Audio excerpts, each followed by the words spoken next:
Hello, good evening from here. You're welcome to Opinion Sharers. My name is Paul, and tonight we're going to be discussing some of the casual issues that has happened in Nigeria. So it's going to be an unmoderated session, and I hope that it's going to be very brief. So I want to welcome my guests tonight. We have the village boy and Tosin.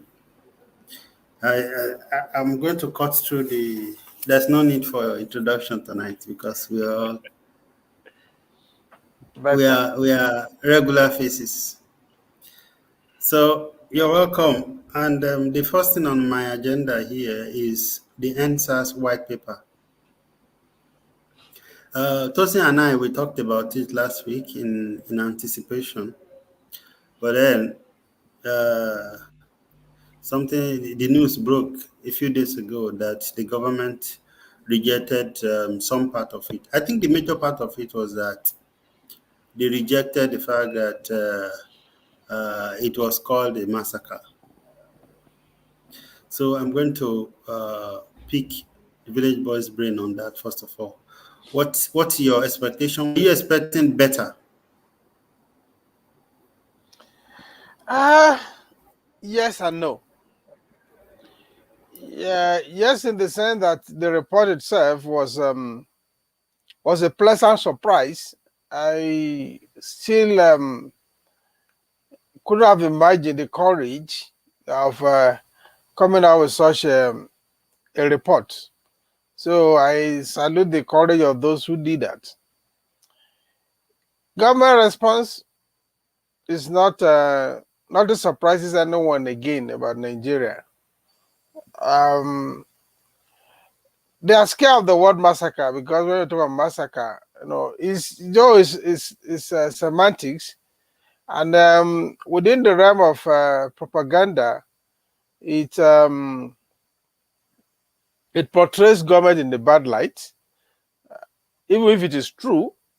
But government similarly would not like that. So, if possible, government will say, okay, maybe there were casualties. If they have said there were casualties, government would have said, okay, that makes some sense. So the response of government is not surprising, um, but it is saddening at the same time. Because like I kept on saying, the government owe a responsibility to the citizen to protect their lives and their property.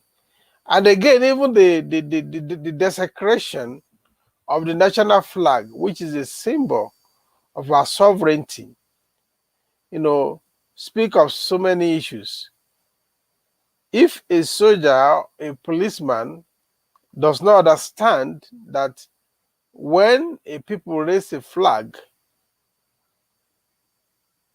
you don't shoot them, then there is a disconnect somewhere. It shows that our national psyche is something's wrong with us. If you had been an individual, I would have said there is a need for us to visit Aro or Yaba left for some checkup. But this is again, that could be one of my issues that I've discovered all over time. There's a problem of civil education, civic education that has been abandoned in Nigeria. So people, the foot soldiers, as it were, do not understand the implication of citizen raising up flags. So uh, there are so many issues that are begging for for answer. The use of the word massacre, which is the way the ordinary citizens see it, portrays government in a very terrible light. And I'm not sure that this government are very receptive to truth. Though they say truth is bitter, I think they think that it will be a disservice to themselves as government to accept the usage of the word massacre. But even with that, besides that, even if they have used the word casualty, the government will still have denounced the report. if the reporters praise government for kinetic or not kinetic management of the something, they would have accepted it. So I think because the report is not too heavy on praising government, that is why they are not accepting it. And that should not be surprising.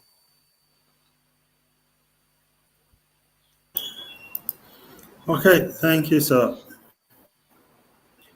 Tosin, But we can't see, wait. seems the link. Okay, okay. And now see, I Yeah, see it. please do share it. I've just finished sharing it now. Please do share it.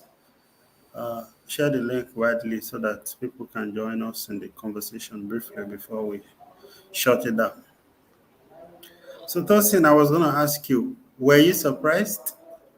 Were you expecting a better result than what we've received from the Lagos State government in terms of the white paper? No, I wasn't surprised because before even the announcement of the white paper, the lawyer to Lagos State government have been going from one media house to another and to condemn both member of the panel and the result of the panel itself. So from there, we should have drawn our conclusion on what their white paper will be. So I'm not surprised. They will not want to accept what they have done because it will be shooting themselves in the foot. But the result of the panel is there already for everyone that was hot that night to for further prosecution. And at the same time, I love lawyers that are handling the issue. Some lawyers have also said recently that whether sooner or whether now or soon or later, when people that committed this crime against the citizen, when they leave power, they will be facing ICC to give account of what really happened that night, because people cannot just be killed like that uh, because of protesting not to be killed, and the Nigerian army doesn't have any business whatsoever coming to protest ground. So who gave the order for them to come? Who are the ones that come there and shoot people? All these people will be accounted for. Whether sooner or later, they will be accounted for. So, Lagos State's government white paper outcome is not surprising to me. They will not want to admit, but justice will sure come one day.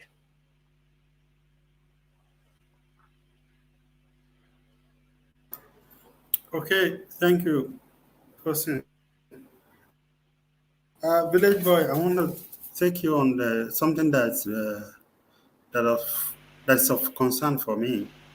And the question is, in your own experience as an older Nigerian, less than us, as Nigerian police or the Nigerian security forces generally, has there been a particular time where they've been civil and professional?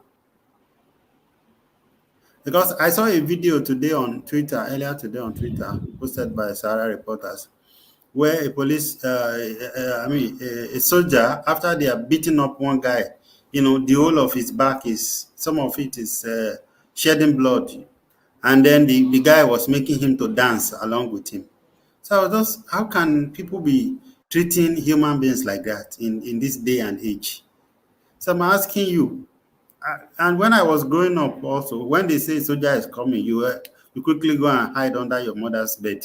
So has there been any time, particularly in Nigeria, where the security forces in Nigeria have been civil or professional? Please. Because people have been saying Nigerian army is a professional, this and that. And it doesn't just seem to cut it in my own opinion.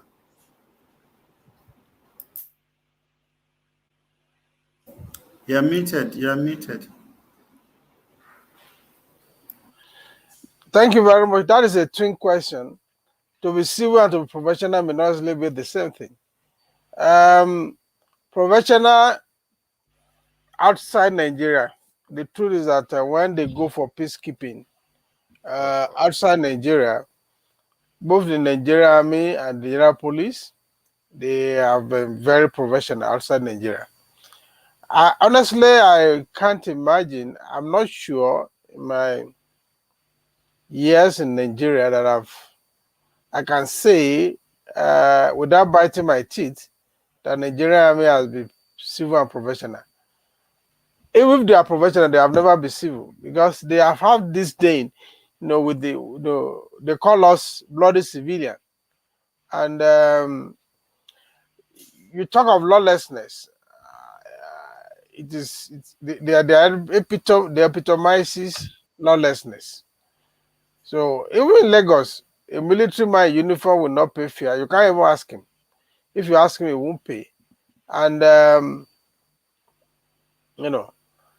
don't know. I'm not sure. They have been. I can't have any recall. We are inside Nigeria where they have been civil and professional. Outside Nigeria, when they go for service, like in ECOMOG and all those ones, yes. There seems to be this inexplicable, something that cannot be explained, the way those in authority, the way they treat ordinary citizens on the street in Nigeria. I think it begs for a lot of interrogation, a lot of scholastic work. Scholars mean that why do those in authority disdain the people so much? I don't have a recall of Nigeria being civil and professional while in Nigeria. I don't.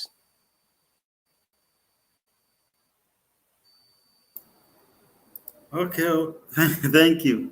I just wanted to get that out of my chest because I've been thinking about it. My dad is a retired soldier, and I don't remember him being considerate. You know, so and I also know some people in our village. Then, when you hear that they are coming from one area, you run to the other side, and we've been seeing how soldiers around the world have been celebrated, whether in Asia, in Arab countries, or in America. But I wonder why, whether we will be able to celebrate our own like that, based on the way they treat us on a regular day. Tosin, what do you think an average young person in Nigeria think about the Nigerian army or the force generally? Mm, what comes to an average Nigerian think about the forces? They see them as the oppressor.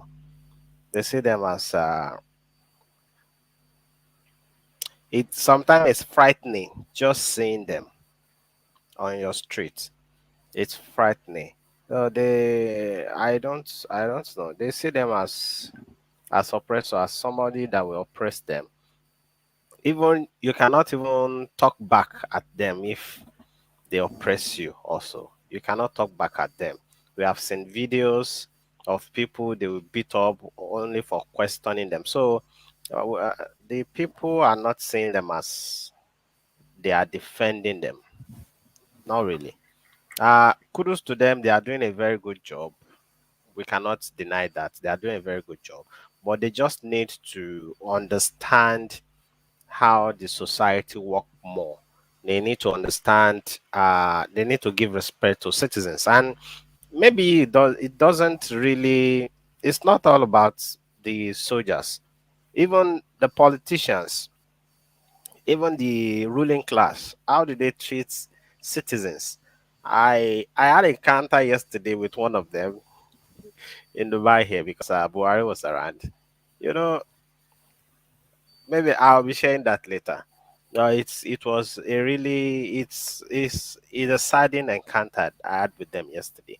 So these people in authority, this soldier, they also see themselves as they have power, and the only thing they want to do is to oppress the citizens, and this should not be so, especially in the world we are now.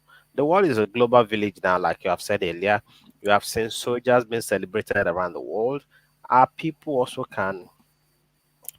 our soldiers also should promote themselves to that stage, though it is not all of them. We have seen during the NSAS how top rank soldier personnel was able to stop some guys from looting a warehouse, and the way he communicated with them, the way he talked with them, it was really a professional. So we have some of them that are professional, but the bad ones will always spoil the good ones that are there. So Nigerians don't see them as they are defending us. Most time we see them as they are terrorizing us. Okay, Dawson, thank you. I want to ask a follow-up question, and I'm not trying to badmouth the Nigerian forces here. I'm just trying to. I want, if an average Nigerian soldier or police is seeing this video, the purpose of this is perhaps there is need for a self-reflection or a career reflection or a professional reflection, such that, because if you are representing us, and the same thing happens with our politicians, if you are representing us and we are crying, we are in pain. So, are you really working for us? Anyway, the question I want to ask the village boys is: do you suspect that there is a collusion between the elite class and the security agencies? And according to my little knowledge of history, I think it dates back even to the pre-colonial era. Please No, enlighten us a little bit. I don't think I wouldn't see it as a kind of collusion. One of the issue that if you have anything against the elite is when you talk of political elite and the military elite, yes. But when you talk of general elite, um, the issue, the grounds we have with elite is that they are too aloof from governance. They live in the world of their own. They have the power and the knowledge, the exposure to be able to mobilize society to demand accountability on the part of those that rule us. That aspect, the way they've abdicated their duty. So that abdication itself, I wouldn't call it a collusion, because most of the actions of the military and the political elite are also affecting the other elites negatively. For instance, the middle class is almost wiped off in Nigeria now. Yes, if you have a good job, you will still be your own NEPA. You can have generator that doesn't make noise because you have the money. You still have to dig your own borehole. The road to your sprawling apartment may not be good. You see how to manage the street boys, the ushers, the area boys, and all that. And there seems to be this culture of silence. Not all of them, but majority of the elites, there is this culture of silence. They grumble, some go to the TV to talk, some write once in a while in newspapers. But other than that, they don't do anything. Even in the election, they don't vote. They sit down on election day, cross their leg, watching TV with tea beside them and reading newspaper and analyzing the thing as if they are aliens. I think their alienation from the process has given the political and military elite so much impunity that the people have become voiceless. So that is the gross that we have against the elite. I wouldn't see a collusion between them and the military or those in government. I don't think there is a collusion, but there is this culture of silence. It's like what? Who cares? Kind of attitude. So it's like, okay, once they are comfortable, they just they mind their business. Like apology to late Shibola Ige. Everybody just sit down, they look. Is it the don't look of the elites that is the issue? I don't say collusion. I don't. They are not even working together. They are not working for anybody. The Nigerian elites are just working for themselves. They don't care for anybody. They care for themselves. They just want to live in their own world, their own paradise, make life comfortable for themselves. So they don't see that they don't think they owe the voiceless, poor people responsibility to agitate, to ask for me, to fight for them. They don't see that. They don't see need for that. They just want to remain in their own comfort zone. That is what I would say, in my opinion. I don't see any collusion. So collusion is when you see they are working hand in hand. I don't think so. Nigerian elite is so isolated from the reality that of what is going on in the society. They are just comfortable in their skin. That's what I would say. My opinion. All right, thank you, sir. I just think that the small aloof, so-called aloof elite, or the small tiny middle class that we have left in Nigeria, I think they are eating from the proceeds of the corrupt military men and the politicians, and that's perhaps why it is difficult to go to be on the attacker side or to be on the masses side. Well, That's just my I don't opinion. think I really agree with that. Actually, many of them are, and you can say, reasonably they are earning their own living. They get value, they give value, and they get returns for the value they are giving. Yes, some have been maybe unduly privileged because of a kind of symbiotic relationship you are thinking of, but majority of them they work themselves through the ladder. It's not all of them that and that were just handed over to them. Some of them are earning their living. So with those one, they don't care. They are comfortable. They deserve their comfort, but then they don't understand that they owe responsibility to those who have no voice. That is the grouse I will have with them.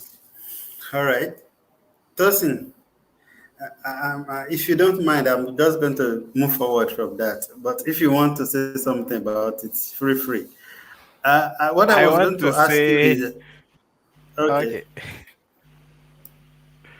okay, okay. The village boy said they give service and they get paid for their service. But if they give service and they get paid for their service, and in getting paid for their service, that will stop them from saying the truth.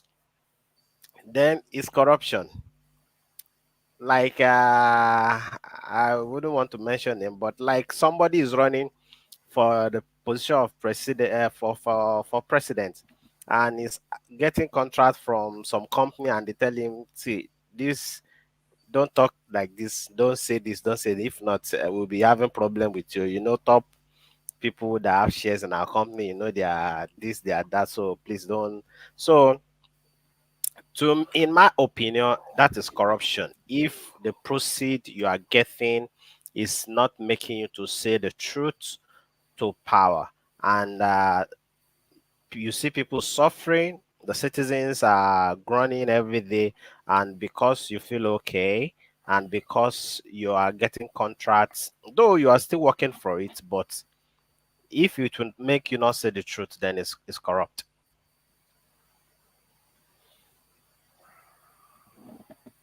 okay, Tosin, I kind of agree with you, and I understand Village Boy's position too. But moving forward, the question I want to ask earlier was that, do you suspect the hand of politics, 2023 specifically, in this twisting of whether the NSAS massacre was a massacre or not? This I Yes, allow both of you to the answer.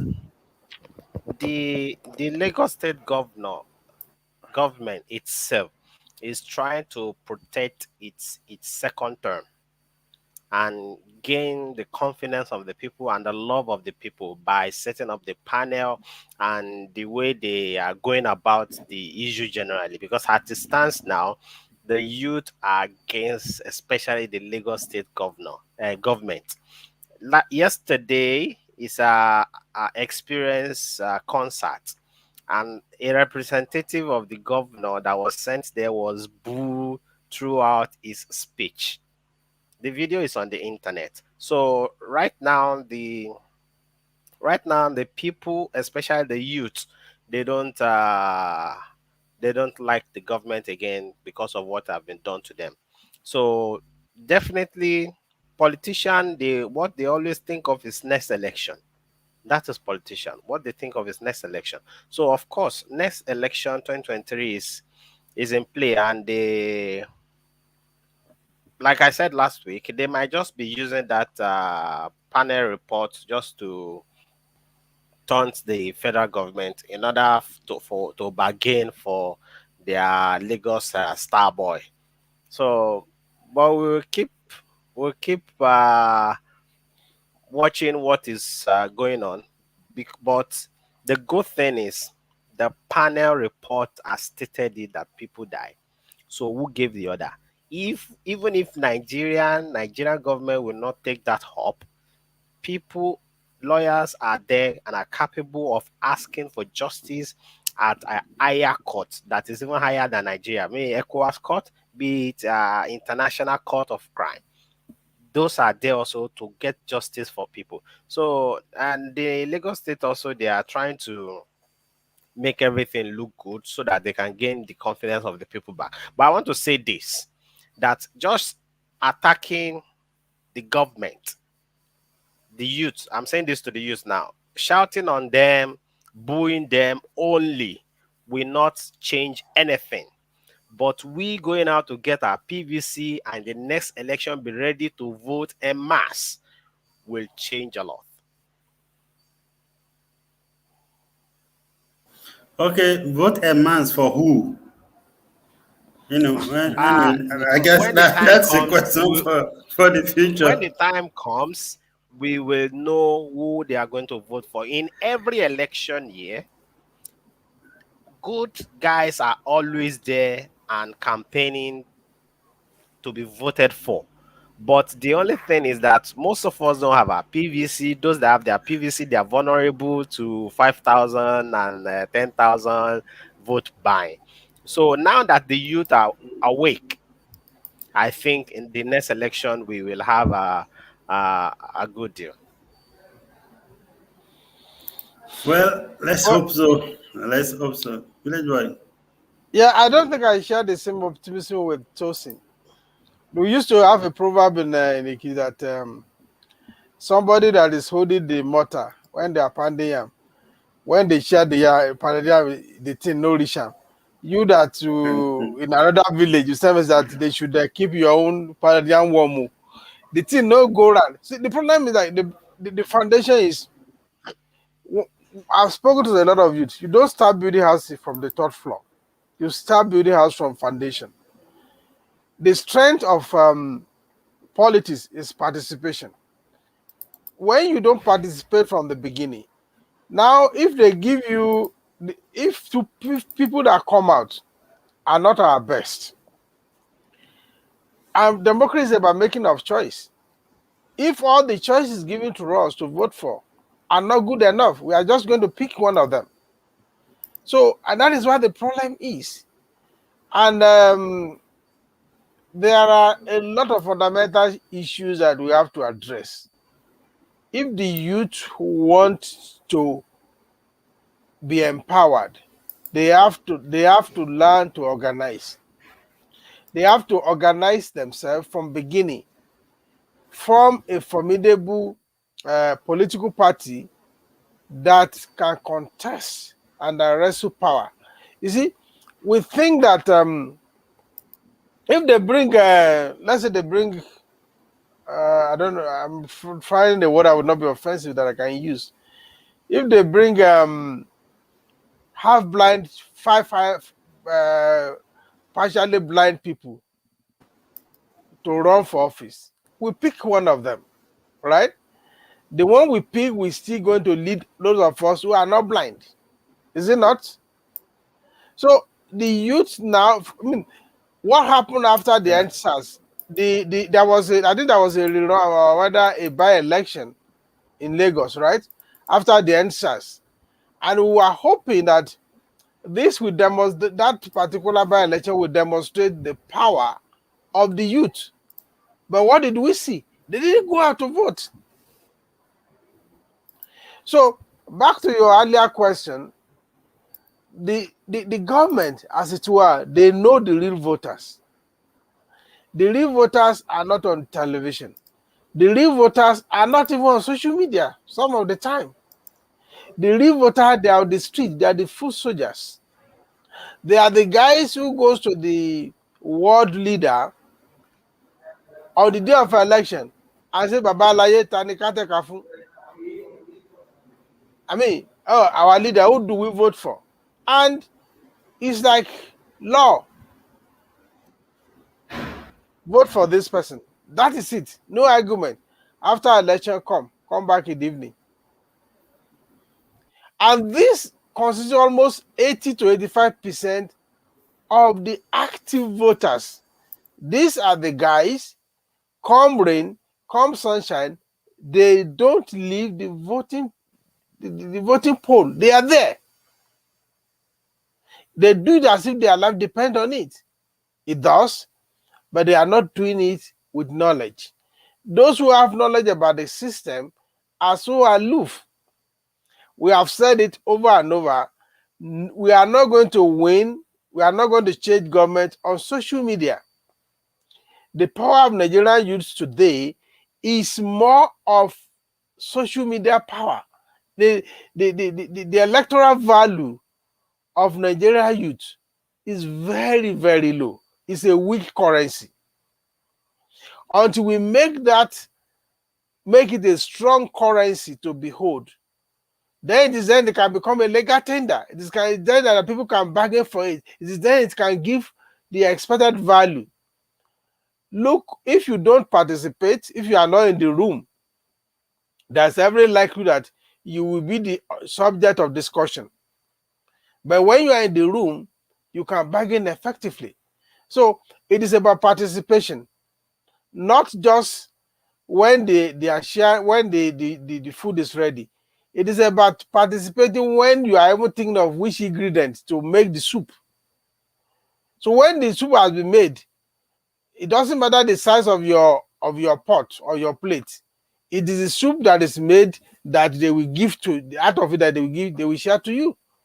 So we have to do more than talking. We have to do more than social media activism. We have to go to the trenches. We have to participate and participate effectively. That is my submission. The youth can do better than what they are doing now.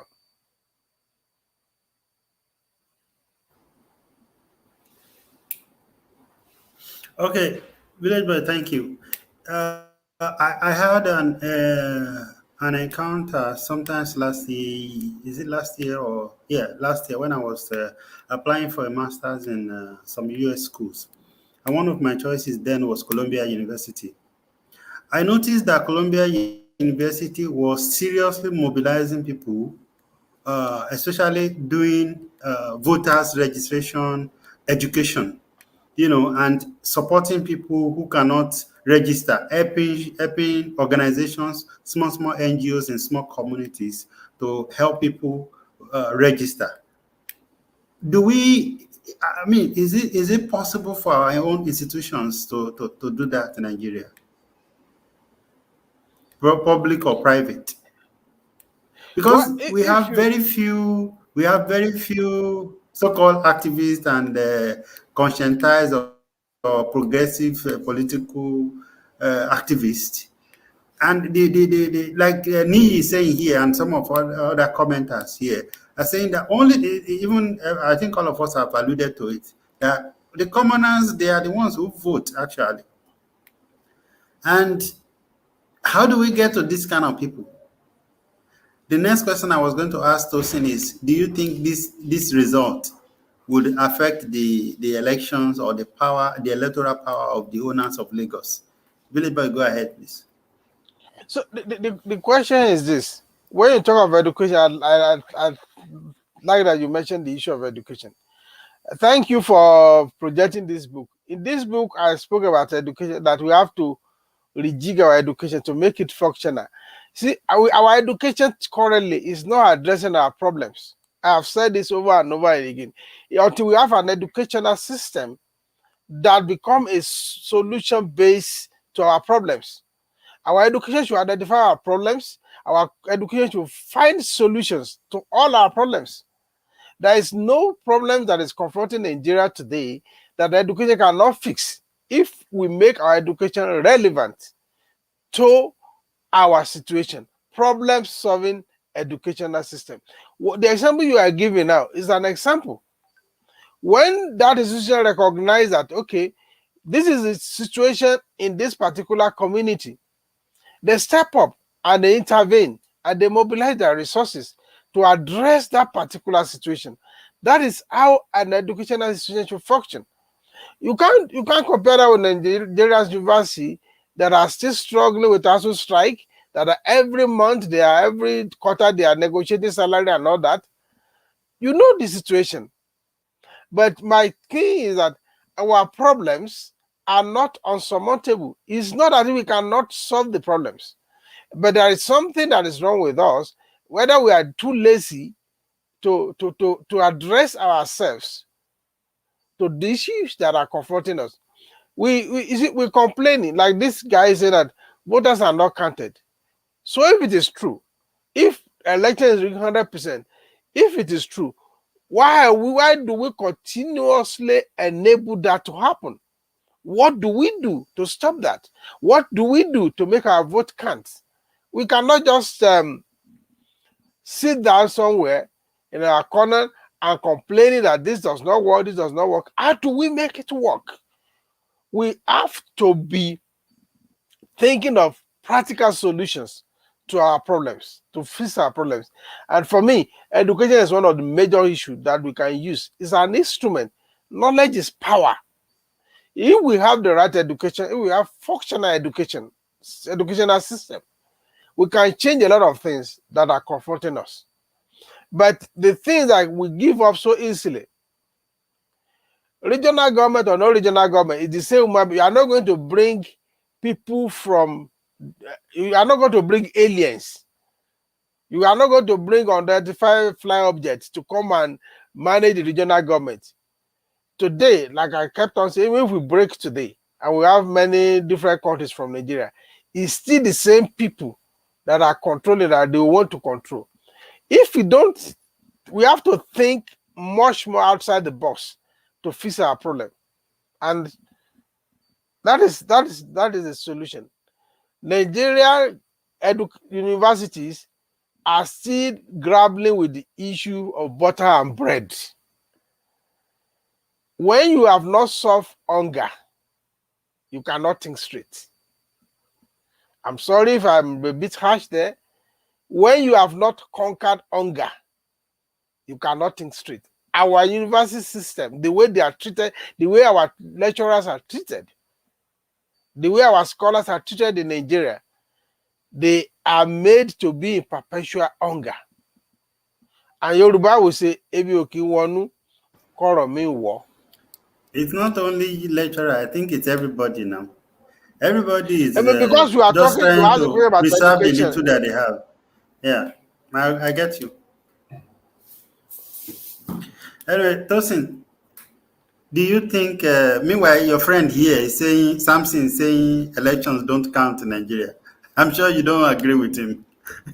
But then, Sure, I don't agree with that. Mr. Ni also is saying that election don't count and that election PVC don't win election. These are wrong motives, and that if we continue to dwell in them, we will be doing ourselves a lot of damage. We'll be doing ourselves a lot of damage. Politicians are traveling around the country, they are sharing money on election day, they are sharing souvenirs and all, and we still think PVC don't win election, we still think election don't count. People, uh, it is just a wrong motive, it's a wrong impression, and the more we believe in that, the more somebody believe in that and is saying it, and more people are seeing it and believing in it. Like I usually say, the business remain the same. It's a business of monkey see, monkey do. So the more people seeing it, they'll be losing hope in election. And all about all around the world, the only genuine way to replace leaders is through election. Is through election. As the village boys have rightly said, if you think elections are rigged, what are you doing to make sure that the next election is not rigged? Or are we just going to give up that they should continue rigging it and our life will just be like that? So I don't like people projecting that PVC cannot win election. I don't like to always say that, because I know that election uh is not rigged all the time, because I know that numbers win election. And the reason village must say something the other time, that after the NSAS protest, the election that comes up after that time, the youth didn't participate in it that much. We cannot judge them by that, because a lot of these guys don't even have their PVC as at the last registration or the last election. So if they don't have their PVC, it is not possible they go vote. So we can start judging them from the next general election. If they are not coming out to vote, or in the campaign they are not participating, we can start judging them from there. Because if people don't have PVC, they cannot vote. They cannot vote. So please, elections are not all 100% rigged. No. If election are 100% Okay. rigged, Jonathan will still be our president. If we have a second term, he has the power, he has the money, he have everything. But because people go out to vote en masse for Buhari, that's why Buhari become president. And in last election, the reason the youth candidates couldn't pull a lot of numbers, it is because their followers don't have PVC. A lot of them come out a year before election and start campaigning. So that is why I'm angry with them, because after losing that election, I think they are not honest with themselves, because they are saying, one of them is saying they rigged him out. Oh God, your followers don't have PVC. Even you, it was a emergency PVC they did for you, because you are because you are presidential candidate. So it should be their job to sanitize people, the youth, to go how to get their PVC. We don't know who are we going to vote for. Wait first. Get that PVC first, because by the time you have somebody you are going to vote for, you may not be able to get the PVC again. So get it, keep it in the pocket first, then start looking for who you vote for. Okay, Tosin, let me do a little bit of permutation for us. Maybe it might seem as if I'm supporting people who say who will support the argument that elections don't win. I mean, votes don't count in Nigeria. I think the rulers of Nigeria, they understand us very well. They understand their people very well. See, the fact that they could do what they did in Lagos and go scot-free with it. And that was why I was asking you, do you think what happened in Lagos would actually impact the powers of the owners? We cannot say what it may not. happened in Lagos. Wait first. Wait, you see, a few months ago, there was Biafra, there was the Yoruba Nation. It was as if everything is going to happen immediately. And, but where are those same people now? They understand us.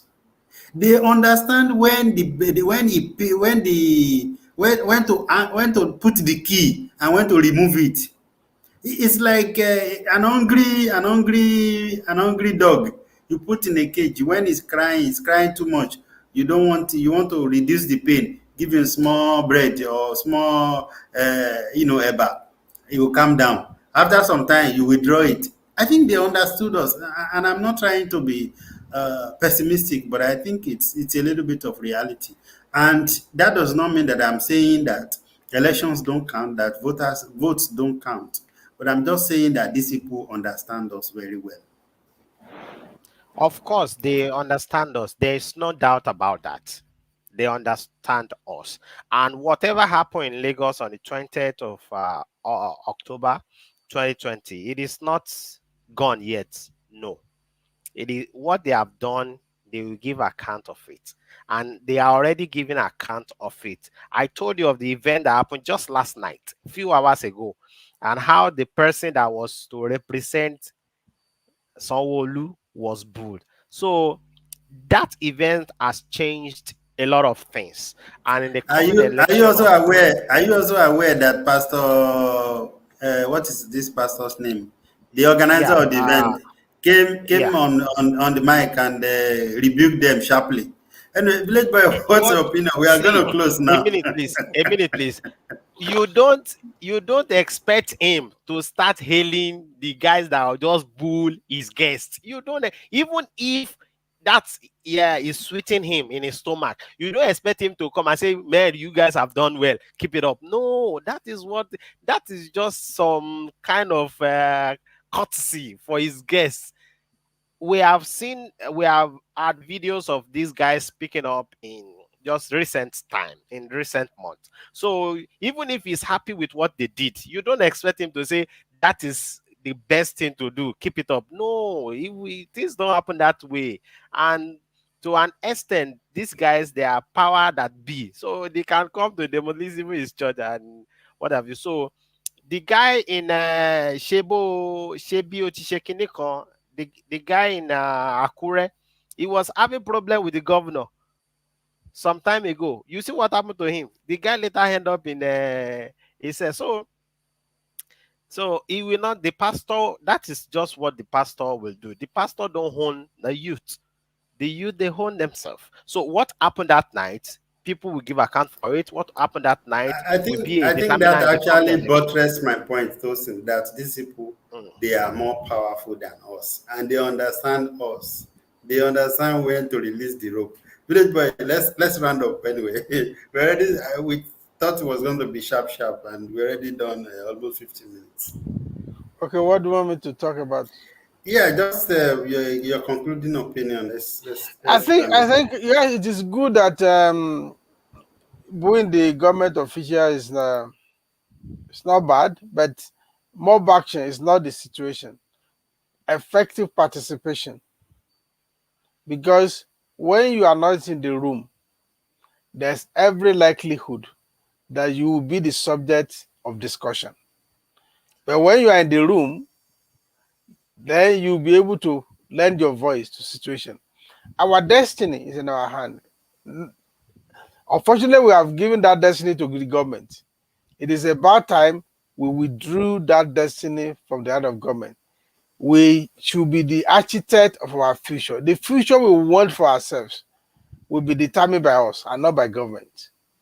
Government are supposed to be representing our interests, but we know that the reverse is the case in Nigeria. It is more of stomach infrastructure. Thank you. All right, thank you, Village Boy. And viewers, this is Village Boy's new book, My Quest for Nigeria's Rebirth. Let's hope that Nigeria is going to be rebirthed soon. Village Boy is one of the optimistic Nigerians that I know, so we are hoping. So please, the book is available on all major booksellers online, especially Amazon and Okada Books if you're in Nigeria. And if you want a copy, if you're in Nigeria, you can reach out to the website, or you reach out to Village Boy on his website, on his Facebook, and then it can connect you with where to get the book in Nigeria. So both soft copy and hard copy are available on Amazon, and soft copy is available on Okada Books for those in Nigeria. And Samson is asking, please, is Nigeria still one? Nigeria is still one now. I guess. At least at this morning. So, As at this moment, Nigeria is still one. So, Tosin, what's your concluding statement, please? I want to admonish people to go get their PVC. It is very, very important. It's very important. If we want to, there's no way we will replace the politicians that are there now that we think they are not doing the right thing. There's no way to replace them than we getting our PVC and voting the right guys. I want to encourage somebody watching the show now or the watching later also to get involved in politics. They don't keep people in political party meeting. Go to one that is around your place, even if it is PDP on, even if it's APC on, go to one. Go there, join them, get the membership card. Every meeting day, go to their meeting, participate, let people know you. Whenever you are going to meeting, buy cabin biscuits, buy a bag of pure water, take it there. That is participation. They will start noticing you. But that guy that bought cabin for us the last week, he bring water today, this week. Who is that guy?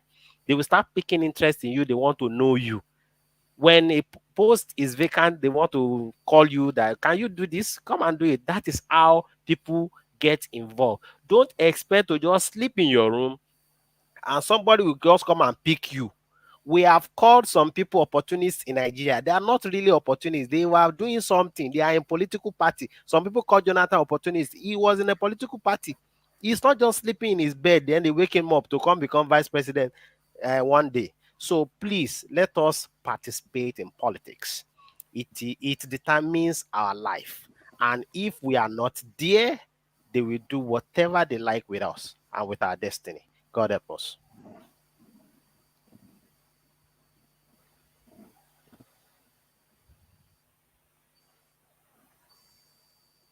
I'm done. Paul, you are muted. You are muted, Paul. Okay. Yes.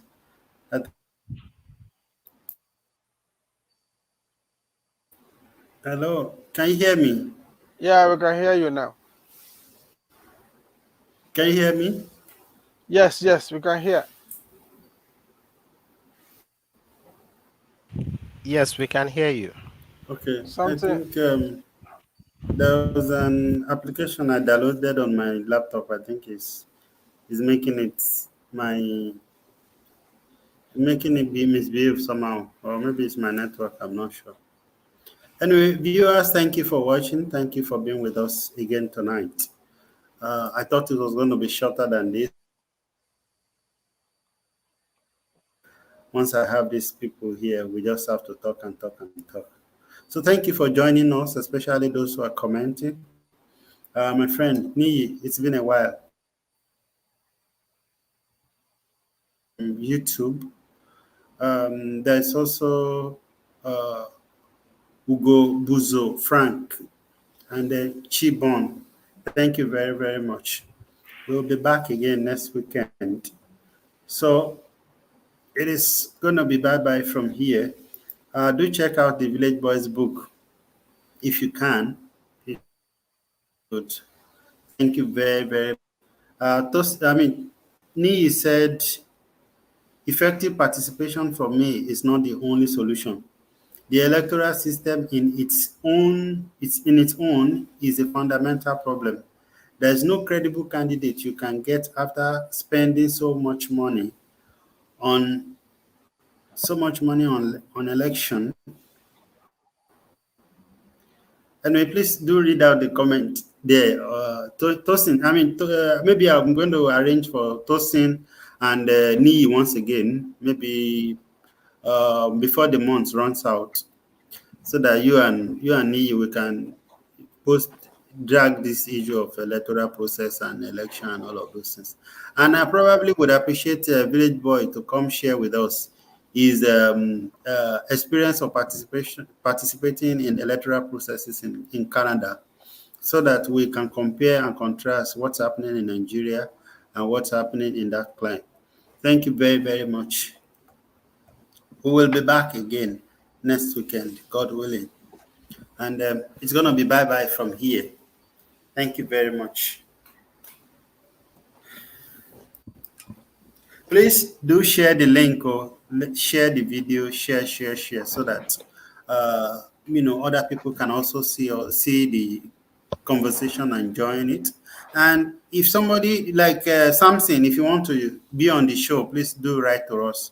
We can put you on the show whereby you hear your view as well. Thank you. Bye bye.